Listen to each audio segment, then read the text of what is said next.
সুপ্রিয় শিক্ষার্থীরা, আশা করি করোনা মহামারীর সময়ে তোমরা সবাই ভালো আছো, যেখানে আছো সুস্থ নিরাপদে আছো। অপর্ণাচরণ সিটি কর্পোরেশন বালিকা উচ্চ বিদ্যালয় ও কলেজের অনলাইন ক্লাসে তোমাদের স্বাগত জানাচ্ছি। আমি সাইমা সুলতানা, প্রভাষক ব্যবস্থাপনা। আজকে আমি ব্যবসা সংগঠন ও ব্যবস্থাপনার প্রথম পত্রের ব্যবসায় তথ্য যোগাযোগ প্রযুক্তি একাদশ অধ্যায় সম্পর্কে আলোচনা করব। আজকের এই ক্লাসে তোমরা যে জিনিসগুলো জানতে পারবে: ব্যবসায় তথ্য যোগাযোগ প্রযুক্তির ধারণা, ব্যবসায় তথ্য যোগাযোগ প্রযুক্তির প্রয়োজনীয়তা, E business, E commerce, E banking, debit card ও ক্রেডিট কার্ড। আশা করি তোমরা মনোযোগ দিয়ে শুনবে। প্রথমেই আসি ব্যবসায় তথ্য যোগাযোগ প্রযুক্তি। তোমরা ব্যবসায় সম্পর্কে আগে পড়েছো, তথ্য যোগাযোগ প্রযুক্তি কি আগে পড়েছো। এই দুটার সংমিশ্রণই হলো ব্যবসায় তথ্য যোগাযোগ প্রযুক্তি। সাধারণভাবে মুনাফা অর্জনের জন্য পরিচালিত সকল বৈধ অর্থনৈতিক কার্যাবলীকে ব্যবসায় বলে। ব্যবসায় হচ্ছে শিল্প ও বাণিজ্যের সমষ্টি। আর কম্পিউটার ও কম্পিউটারাইজ প্রযুক্তি ব্যবহার করে তথ্য আহরণ, প্রক্রিয়াকরণ, সংরক্ষণ, বিতরণ সংশ্লিষ্ট আধুনিক ব্যবস্থাকেই বলা হয় তথ্য যোগাযোগ প্রযুক্তি। সুতরাং যে প্রযুক্তির মাধ্যমে ব্যবসায়ের সকল ধরনের কার্যাবলীর যাবতীয় তথ্য দ্রুত সংগ্রহ, প্রক্রিয়াকরণ, প্রয়োজন অনুযায়ী সংরক্ষণ, আধুনিকরণ, ব্যবস্থাপনা ও বিতরণ করা হয় তাকে ব্যবসায়ে তথ্য যোগাযোগ প্রযুক্তি বলে। আধুনিক গ্লোবালাইজেশন ব্যবসায়ে কোনো ব্যবসায়ী তথ্য যোগাযোগ প্রযুক্তি ছাড়া সম্ভব নয়। একটা দেশের সাথে আরেকটা দেশে, একটি শহরের সাথে আরেকটা শহরে, একটা ব্যবসা প্রতিষ্ঠানের সাথে আরেকটা ব্যবসা প্রতিষ্ঠানের ব্রাঞ্চগুলোর যোগাযোগ সবই করা সম্ভব হচ্ছে তথ্য বা আইসিটি নির্ভর যোগাযোগ ব্যবস্থার সাহায্যে। ব্যবসায় তথ্য যোগাযোগ প্রযুক্তির ব্যবহার। এখানে ব্যবসায় তথ্য যোগাযোগ প্রযুক্তির প্রয়োজনীয়তা সহ একসাথে পড়া হয়ে যাবে। বইতে বিশদভাবে পাবে তোমরা বিস্তারিত আলোচনা। আমি এখানে যেগুলো কয়েকটা বিশেষ ইম্পর্টেন্ট আমি সেগুলো নিয়ে আলোচনা করছি। তথ্যের দ্রুত প্রাপ্তি ও প্রেরণ, কাজের গতি, যোগাযোগ বৃদ্ধি, যোগাযোগ ব্যয় হ্রাস, 24 ঘন্টা কর্মতৎপরতা, আমদানি রপ্তানি বাণিজ্যে, পর্যটন ও পরিবহন শিল্পে। প্রথমেই আসি তথ্যের দ্রুত প্রাপ্তি ও প্রেরণ। যোগাযোগ প্রযুক্তির প্রধান অবদান হলো তথ্যের দ্রুত আদান প্রদান। এর মাধ্যমে এক স্থান থেকে অন্য স্থানে দ্রুত তথ্য প্রেরণ করা যায়। নেটে সার্চ দিয়ে যে কোনো তথ্য সংগ্রহ ও প্রেরিত তথ্য পাওয়া যায়।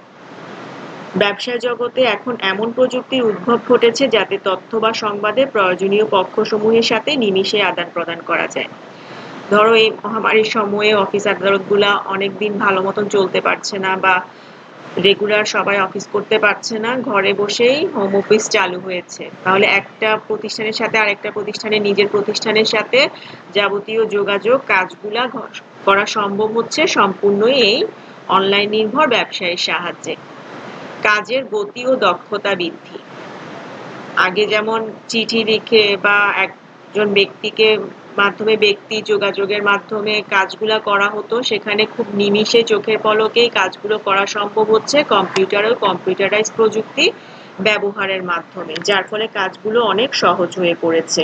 কাজের গতিও বৃদ্ধি পাচ্ছে। একজন ব্যক্তি অফিসে বসেই তথ্য যোগাযোগ প্রযুক্তির সুবাদে স্বল্প সময়ে অনেক বেশি কাজ করতে পারে। দূরে বসেও কাজের তত্ত্বাবধান করা যায়। যোগাযোগ ব্যয় হ্রাস। কম্পিউটার বা মোবাইল ফোনের বাটনে চাপ দিয়ে পৃথিবীর যে কোনো স্থানে যে কোনো উৎস থেকে প্রয়োজনীয় তথ্য সংগ্রহ করা যায়। ব্যবসায়ের প্রতিদিনের সময়ে তথ্য ব্যবস্থাপকদের সামনে থাকে, ফলে তাদের পক্ষে দ্রুত সিদ্ধান্ত গ্রহণ করে এগিয়ে নেওয়া যায়। আবার ধরো একজন ব্যবসায়ী, তার হয়তো অনেকগুলো শিল্প কারখানা আছে, তিনি হয়তো 5টি গার্মেন্টস ফ্যাক্টরির মালিক, তো একই সাথে একই সময়ে তার পক্ষে 5টি প্রতিষ্ঠানই দেখা সম্ভব হয় না। তিনি যে কোনো একটি প্রতিষ্ঠানে যেও অনলাইনের মাধ্যমে বিভিন্নভাবে মেসেজের মাধ্যমে, ইমেলের মাধ্যমে তার কর্মীদের সাথে যোগাযোগ করতে পারেন। শিপমেন্টের মাধ্যমে বন্দর কর্তৃপক্ষের সাহায্যে ওয়েবসাইটের মাধ্যমে যোগাযোগ করতে পারেন। এছাড়া বিদেশি ক্রেতা বাইং হাউসগুলোর সাথে ইমেল, ভয়েসমেল ইত্যাদির মাধ্যমে তিনি তার তথ্য যোগাযোগ আদান প্রদান করতে পারেন। তাহলে তার সবগুলো কাজই করা সম্ভব হচ্ছে তথ্য যোগাযোগ প্রযুক্তি ব্যবহারের মাধ্যমে। এবং তার যোগাযোগ ব্যয়টাও হ্রাস পাচ্ছে, সময়টাও হ্রাস পাচ্ছে, যেহেতু তিনি একই সময়ে অনেকগুলো কাজ করছেন। 24 ঘন্টা কর্মতৎপরতা, যে কোনো সময় ইমেল করা যাচ্ছে, লেনদেন করা যাচ্ছে। দিনের অফিস একটা নির্দিষ্ট সময় হয়তো খোলা থাকে, এরপরে কিন্তু আর খোলা থাকে না। কিন্তু ধরো ই ব্যাংকিং এর ক্ষেত্রেই ধরো আমার যখন টাকা উত্তোলনের দরকার হবে, ফান্ড ট্রান্সফারের প্রয়োজন হবে, আমি কিন্তু 24 ঘন্টায় আমরা সেই কাজটা করতে পারছি ভার্চুয়াল ব্যাংকিং এর মাধ্যমে। এটিএম কার্ড দিয়ে ব্যাংকের বুথে 24 ঘন্টায় লেনদেন করা যায়। মোবাইল ব্যাংকিং এর মাধ্যমে তুমি যে কোনো সময়ে টাকা ট্রান্সফার করতে পারবে এক অ্যাকাউন্ট থেকে আরেক অ্যাকাউন্টে। তাহলে 24 ঘন্টায় কর্মতৎপরতা চলছে। আমদানি রপ্তানি বাণিজ্যে, আমদানি রপ্তানি বাণিজ্যের প্রয়োজনীয় তথ্যাদির জন্য একজন যে আমদানি করবে, পণ্য ক্রয় করবে বা যে বিক্রয় করবে, রপ্তানি করবে, সেই ব্যাংকের শরণাপন্ন হতে হয়। আর ব্যাংকের যাবতীয় কার্যগুলোই হচ্ছে অনলাইনে। ক্রেতা বিক্রেতার মধ্যে সম্পর্ক স্থাপন, টাকা লেনদেন সবই হচ্ছে অনলাইনে। এছাড়াও তথ্যাদি অনুসন্ধান, ফরমায়েশ প্রদান, আইসিটির ব্যবহার ব্যাপকভাবে লক্ষণীয়। পর্যটন ও পরিবহন শিল্পে, একজন পর্যটক তার যে স্থানে পর্যটন করতে আগ্রহী সেখানে সম্পর্কে যাবতীয় তথ্য সে ওয়েবসাইটে পেয়ে যাচ্ছে। আবার যানবাহনের টিকিট, পরিবহনের টিকিটগুলো সে অনলাইনে কিনতে পারছে। আকর্ষণীয় সেবা প্রদান করছে অনলাইন ব্যবসাগুলোতে। এছাড়াও পরিবহনের ক্ষেত্রে আকাশ, জল, স্থলপথে যানবাহনের গতি নিয়ন্ত্রণ, traffic controlling, ticket booking, scheduling নিয়ন্ত্রণ বা জলযানের ক্ষেত্রে আবহাওয়া সংকেত, অবস্থান নির্ণয় সংক্রান্ত সকল কাজেই, ব্যবসা সংক্রান্ত সকল কাজে আইসিটির ব্যবহার লক্ষণীয়। এবার চলে যাই আইসিটি ক্ষেত্রে অনলাইন ব্যবসাটা কি। নেটওয়ার্কের আওতায় কম্পিউটারের সাথে সংযুক্ত, কম্পিউটার দ্বারা নিয়ন্ত্রিত ব্যবস্থার অধীন ব্যবসাকেই অনলাইন ব্যবসা বলে। ইন্টারনেটের সাহায্যে ব্যবসায়িক কার্যক্রম পরিচালনার পদ্ধতিকে এক কথায় আমরা অনলাইন ব্যবসায় বলে থাকি। অনলাইন ব্যবসাকে ই বিজনেসও বলা যায়। আমরা একটু পরে ই বিজনেস সম্পর্কে জানবো। ই বিজনেসের ধরনগুলো হলো ই কমার্স, ই মার্কেটিং, ই রিটেইলিং, ব্যাংকিং। মূলত আমরা ব্যবসায় কি পড়েছি? ব্যবসায় সামগ্রিকভাবে হলো শিল্প, যেখানে উৎপাদন করা হয়, এবং বন্টন ও বন্টন সংশ্লিষ্ট কার্যাবলী, যেটাকে আমরা বাণিজ্য বলি, তার সমষ্টি। সেখানে যখন তথ্য যোগাযোগ প্রযুক্তি ব্যবহার করা হচ্ছে সেটাই হয়ে যাচ্ছে ই বিজনেস। তাহলে ই বিজনেসটা একটু বৃহৎ পরিসর। আর ই বিজনেসের ধরন যেগুলো আছে, ই কমার্স, ই মার্কেটিং, ই রিটেইলিং, ই ব্যাংকিং, এগুলাকে ই বিজনেসের অংশ বলা যায়। তাহলে প্রথমেই আসি ই বিজনেস সম্পর্কে। কম্পিউটার ও কম্পিউটারাইজ অনলাইন প্রযুক্তি ব্যবহার করে উৎপাদন ও বন্টন সংক্রান্ত সকল কাজে তথ্য যোগাযোগ প্রযুক্তির প্রয়োগকে ই বিজনেস বলে। অর্থাৎ একজন ব্যবসায়ী কাঁচামাল আহরণ থেকে শুরু করে সেগুলো প্রসেসিং, উৎপাদন এবং বন্টন সংশ্লিষ্ট বাণিজ্যের যে কাজগুলো আছে সবই হচ্ছে ই বিজনেসের আওতাভুক্ত। ই বিজনেসের ধরন পদ্ধতি, ই বিজনেসের ধরন পদ্ধতিগুলো মূলত পড়া হলে আমরা ই কমার্সের ধরন পদ্ধতিগুলোও পড়া হয়ে যাবে। এগুলো একই ধরন, যেহেতু ই কমার্সটা ই বিজনেসেরই অংশ। প্রথমেই আসি ব্যবসায় থেকে ব্যবসায়, business to business or B2B। ব্যবসায় থেকে ভোক্তা, business to consumer or B2C। ভোক্তা থেকে ভোক্তা, consumer two consumer or C2C। ব্যবসায় থেকে সরকার, business to government or B2C। ভোক্তা থেকে ব্যবসায়, consumer to business or C2B। সরকার থেকে সরকার, government to government or C2C।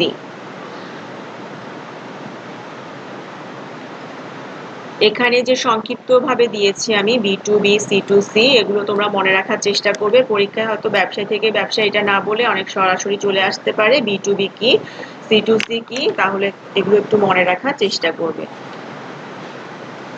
B2B, ব্যবসায় থেকে ব্যবসায়। যে ইলেকট্রনিক ব্যবসায়িক লেনদেন বা যোগাযোগে দুটি পক্ষই থাকে ব্যবসায়ী, তাকে আমরা বলতে পারি B2B। মূলত পাইকারি ব্যবসায়ী থেকে খুচরা ব্যবসায়ী কি করে? পণ্য ক্রয় করে। আর এই পণ্য ক্রয়ের ক্ষেত্রে যখন কম্পিউটারাইজ টেকনোলজি ব্যবহার করছে সেটা হয়ে যাচ্ছে B2B। যেমন একটা প্রতিষ্ঠানের পণ্য ক্রয়ের ক্ষেত্রে কাঁচামাল সরবরাহের আদেশ দিল আরেকটি কোম্পানিকে, এবং সেটা অনলাইনের মাধ্যমে ক্রয় বিক্রয়টা চলছে, সেটা হচ্ছে B2B। এবার আসো B2C বা বিজনেস টু কনজিউমার। আমরা সাধারণ গ্রাহকরা যখন পণ্য ক্রয় করছি অনলাইনের মাধ্যমে, সেটাকে বলা হচ্ছে B2C, ব্যবসায় থেকে ভোক্তা, যেটা এখন এই মহামারীর সময়ে সবচেয়ে বেশি হচ্ছে। আমরা যেহেতু বাজারে শপিং করতে পারছি না বা যে কোনো কাজের জন্য বের হওয়াটা আমাদের জন্য অনেক রিস্কি হয়ে যাচ্ছে, সেখানে আমরা ঘরে বসে আমরা অনেক পণ্য ক্রয় করতে পারছি। সেটা কাঁচা বাজার, মূলত দৈনন্দিন জীবনের জিনিসগুলো হোক, শখের পণ্যগুলাই হোক। তুমি হয়তো আড়ং থেকে একটা পণ্য ক্রয় করতে চাচ্ছ, সেটা তুমি অনলাইনে ওদের ওয়েবসাইটে ঢুকে অর্ডার করলা, সেটা তোমার বাসায় পৌঁছে যাবে। তুমি কোনো কাঁচামাল বা অন্য কোনো তোমার প্রয়োজনীয় পণ্য, নিত্য প্রয়োজনীয় বাজার হোক যেটাই হোক, সেটা তুমি অনলাইনে অর্ডার করলেই বাসায় পৌঁছে যাচ্ছে। তাহলে সেলার বিজনেস থেকে বায়ারে যখন ইন্টারনেটের মাধ্যমে পণ্যটা ক্রয় বিক্রয় হচ্ছে, সেটা হয়ে যাচ্ছে ভোক্তা থেকে ভোক্তা। যেমন daraz.com, বিক্রয়.com, এগুলো থেকেও তুমি পণ্য ক্রয় করতে পারছো। বিভিন্ন ওয়েবসাইট আছে পণ্য ক্রয় বিক্রয়ের। ভোক্তা থেকে ভোক্তা, কনজিউমার টু কনজিউমার, এটা হচ্ছে একজন ভোক্তার আরেকজন ভোক্তা সরাসরি পণ্য ক্রয় করে ইলেকট্রনিক প্রযুক্তি ব্যবহারের মাধ্যমে। ধরো তোমার কোনো মোবাইল বা ইলেকট্রনিক সামগ্রী তুমি ব্যবহার করতে যাচ্ছ না, বিক্রয় করতে যাচ্ছ। তুমি হয়তো কোনো বিক্রয় ওয়েবসাইট যেখানে তোমার পণ্য ক্রয় বিক্রয় করা হয়, বা নিজস্বভাবেও তুমি তোমার পণ্যটা সম্পর্কে তুমি যদি অনলাইনে দাও, তাহলে আরেকজন ভোক্তা যে হয়তো সে পুরানো জিনিসটা কিনতে আগ্রহী, সে তোমার থেকে কিনে নিবে। সম্পূর্ণই তোমাদের মধ্যে দেখা হবে না, কিন্তু সমস্ত লেনদেনটাই হবে অনলাইন ব্যবসায়ের মাধ্যমে, এবং লেনদেনটাও হবে হয়তো কোনো মোবাইল ব্যাংকিং বা অন্য কোনো মাধ্যমে। আর এক্ষেত্রে ভোক্তা তার যে কোনো আরেকজন ভোক্তা কোনো সেলারের সাথে, ব্যবসায়ীর সাথে তার কোনো সম্পর্ক থাকে না। ভোক্তা থেকে ভোক্তার মধ্যেই লেনদেনটা হয়ে থাকে। ব্যবসায়ী থেকে সরকার, বিজনেস টু গভর্নমেন্ট, সরকার যখন কোনো সেতু, রাস্তা, ফ্লাইওভার বা যে কোনো নিজস্ব প্রয়োজনে তহবিলের প্রয়োজন পড়ে, বা এগুলো তৈরি করার জন্য কোনো ব্যবসায়ের দারপত্র হতে হয়, এক্ষেত্রে দরপত্রের মাধ্যমে উক্ত ব্যবসায় প্রতিষ্ঠান থেকে সরকার তার প্রয়োজনীয় পণ্যটি ক্রয় করে নেয়। এক্ষেত্রে এটা হচ্ছে B2C, বিজনেস টু গভর্নমেন্ট। ভোক্তা থেকে ব্যবসায়, কনজিউমার টু বিজনেস, একটা ব্যবসায় প্রতিষ্ঠান যখন ভোক্তা থেকে পাইকারি বা খুচরা ভাবে পণ্য কিনে নেয়, সেটা হয়ে যাচ্ছে বিজনেস, কনজিউমার টু বিজনেস বা C2B। সরকার থেকে সরকার, গভর্নমেন্ট টু গভর্নমেন্ট, একটা দেশের সরকার আরেকটা দেশের সরকার থেকে যখন লেনদেন করছে, ব্যবসায়ের আদান প্রদান করছে তথ্য প্রযুক্তির সাহায্যে, সেটা হচ্ছে সরকার থেকে সরকার বা G2G। যেমন বাংলাদেশ সরকার কুয়েত সরকারের থেকে জ্বালানি তেল কিনলো, যেটা হচ্ছে তথ্য প্রযুক্তির ব্যবহারের মাধ্যমে, অনলাইনের মাধ্যমে, সেটা হচ্ছে G2G। ই-কমার্স, যেহেতু আমরা বাণিজ্য সম্পর্কে জানি, বন্টন ও বন্টন সংশ্লিষ্ট সকল কার্যাবলী, গুদামজাতকরণ, পরিবহন ইত্যাদি কাজগুলোকে বলা হয় বাণিজ্য বা কমার্স। এখন শিল্পে উৎপাদিত পণ্য প্রকৃত ভোক্তার নিকট বন্টন ও বন্টন সংশ্লিষ্ট সকল কাজে যখন তথ্য ও যোগাযোগ প্রযুক্তি ব্যবহার করা হচ্ছে, তাকে আমরা কি বলছি? তাকে আমরা বলছি ই-কমার্স। এখানে টাইপস অফ ই-কমার্স যেগুলো দেওয়া আছে, এগুলো একটু আগে আমরা যেগুলো আলোচনা করেছি সেগুলোই, আলাদা করে আর নতুন কিছু নাই, যেহেতু ই-কমার্সটা ই বিজনেসেরই অংশ।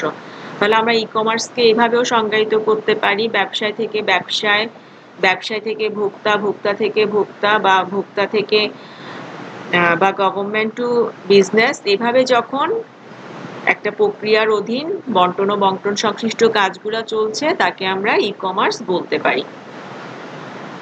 এবার আসি ই-ব্যাংকিং এ।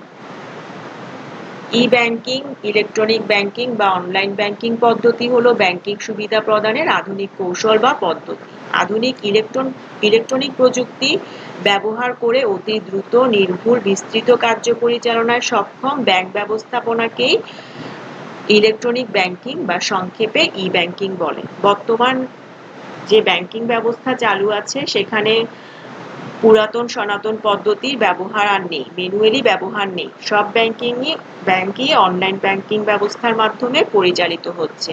এতে যেমন ব্যাংকে যারা কাজ করছে ব্যাংকার তারা সুবিধা প্রাপ্ত হচ্ছে, কাজগুলো সহজ হয়ে যাচ্ছে, তেমনি আমরা গ্রাহকরাও অনেক সুবিধা পাচ্ছি। এই সুবিধাগুলো কি কি? অনেকগুলোই আছে, বিশেষ কয়েকটি নিয়ে আমি আলোচনা করছি। স্বয়ংক্রিয় গণনা যন্ত্র, automated teller machine, debit card ও ক্রেডিট কার্ড, মোবাইল ব্যাংকিং, বিক্রয় বিন্দু, পয়েন্ট অন সেল বা POS. Debit card credit card তো আমরা সবাই শুনেছি, এটা ব্যবহার করা হয় অটোমেটেড টেলার মেশিন বা এটিএম বুথের মাধ্যমে। নগদ টাকা আমরা উত্তোলন করতে পারি বা এক ফান্ড থেকে আরেক ফান্ডে ট্রান্সফার করতে পারি, প্রয়োজনীয় পণ্য ক্রয় করতে পারি। একটা নির্দিষ্ট বুথ থেকে টাকাটা তোলা হয়, এই বুথটাকে বলা হচ্ছে, স্বয়ংক্রিয় যন্ত্রটাকে বলা হচ্ছে অটোমেটেড টেলার মেশিন বা সংক্ষেপে এটিএম। এটা মনে রাখার চেষ্টা করবে। ডেবিট কার্ড ও ক্রেডিট কার্ড, সর্বপ্রথম ডেবিট কার্ড ও ক্রেডিট কার্ডের প্রচলন শুরু হয় বা এটিএম কার্ডের প্রচলন শুরু হয় কানাডায়, ডেবিট কার্ড এবং ক্রেডিট কার্ড শুরু হয় আমেরিকায়, এবং সার্বিকভাবে বাংলাদেশে এটা প্রচলন শুরু করে এটিএম কার্ডটা প্রবর্তন করে স্ট্যান্ডার্ড চার্টার্ড ব্যাংক, যার মাধ্যমে আমরা 24 ঘন্টায় অনলাইন ব্যাংকিং এর সুবিধাটা পেতে পারি। যে কোনো সময় নগদ টাকা উত্তোলন করা হয়। ব্যাংক তো একটা নির্দিষ্ট সময় পর্যন্ত খোলা থাকে, এরপরে ব্যাংকে আর গ্রাহকরা নিজেদের কাজগুলো করতে পারে না, কিন্তু ডেবিট কার্ড ক্রেডিট কার্ডের থাকার ফলে 24 ঘন্টায় অনলাইন ব্যাংকিংটা চালু রাখা যায়। মোবাইল ব্যাংকিং সবচেয়ে জনপ্রিয় ব্যাংকিং বর্তমানে হচ্ছে মোবাইল ব্যাংকিং। বাংলাদেশে ডাচ বাংলা ব্যাংক সবার প্রথম মোবাইল ব্যাংকিং শুরু করে। বর্তমানে বিকাশটা হচ্ছে সবচেয়ে জনপ্রিয়, যেটা ব্র্যাক ব্যাংকের প্রচলিত। মোবাইল ব্যাংকিং এর মাধ্যমে বর্তমানে বাংলাদেশের খুব দ্রুত প্রত্যন্ত অঞ্চলগুলোতেও টাকা পাঠানোটা খুব সুবিধা হয়ে পড়েছে। এমনকি আমরা ক্রয় বিক্রয়, বিদ্যুৎ, গ্যাস, পানি ইত্যাদির বিলগুলো আমরা মোবাইল ব্যাংকিং এর মাধ্যমে পরিশোধ করাটা অনেক সুবিধাজনক পদ্ধতি হয়ে পড়েছে। বিক্রয় বিন্দু, পয়েন্ট অন সেল, একটা নির্দিষ্ট স্থানে বিক্রয় সেবা দেওয়ার জন্য যে ইলেকট্রনিক্স পদ্ধতি, সেটাই হচ্ছে বিক্রয় বিন্দু। যেমন ধরো এটিএম মেশিন, একটা নির্দিষ্ট স্থানে গিয়ে তুমি তোমার পণ্য তোমার নগদ টাকা উত্তোলন করতে পারছো। অনলাইন ব্যাংকিং এর ক্ষেত্রে মূলত ডেবিট কার্ড ক্রেডিট কার্ড সম্পর্কে আজকে আমি আলোচনা করছি। ডেবিট কার্ড কি? ডেবিট কার্ড হলো চুম্বকীয় শক্তি সম্পন্ন সাংকেতিক নম্বরযুক্ত, গ্রাহকদের ছবি অন্যান্য তথ্য সম্বলিত এক ধরনের প্লাস্টিক কার্ড। এক্ষেত্রে প্রত্যেক গ্রাহকদের আলাদা পিন, পার্সোনাল আইডেন্টিফিকেশন নাম্বার থাকে, যা ব্যবহার করে গ্রাহক এটিএম বুথ থেকে টাকা উত্তোলন ও ফান্ড ট্রান্সফার করতে পারে।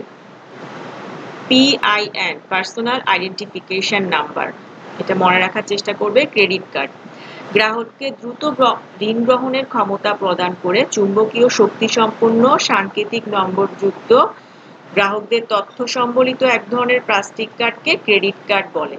এক্ষেত্রে আমরা দেখতে পাচ্ছি যে ডেবিট কার্ড ও ক্রেডিট কার্ডের সংজ্ঞা প্রায় একই, শুধু পার্থক্য একটাই, ঋণ সুবিধা সম্বলিত। ক্রেডিট কার্ড হচ্ছে ঋণ গ্রহণের ক্ষমতা প্রদান করে, যেটা ডেবিট কার্ড প্রদান করে না। এই কার্ডের মাধ্যমে গ্রাহককে পণ্য সেবা ক্রয়ের ক্ষেত্রে নগদ অর্থ উত্তোলনের ক্ষেত্রে ঋণ সুবিধা দেওয়া হয়।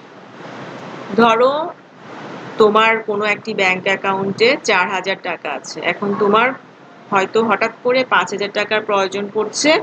তুমি যখন টাকাটা উত্তোলন করতে যাচ্ছ বা ব্যবহার করলা, তখন দেখা গেল যে তুমি 4000 টাকার অতিরিক্ত 1 টাকাও উঠাতে পারছো না, তাহলে এটা হচ্ছে ডেবিট কার্ড।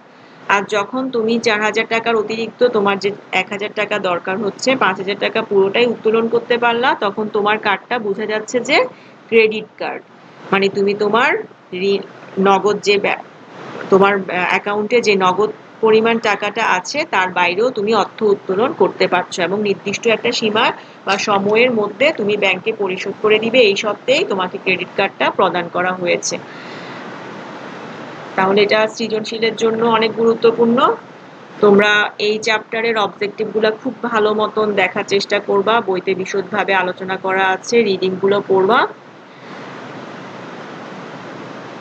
আমি হয়তো আরেকটা ক্লাস ফার্স্ট পেপারের উপর নিয়ে সেকেন্ড পেপারে চলে যাব। তোমরা আশা করি বইগুলো সবাই সংগ্রহ করার চেষ্টা করবা এবং সবাই সুস্থ ভালো থাকো এই আশায় প্রত্যাশায় আমি আমার ক্লাসটা শেষ করছি। ধন্যবাদ।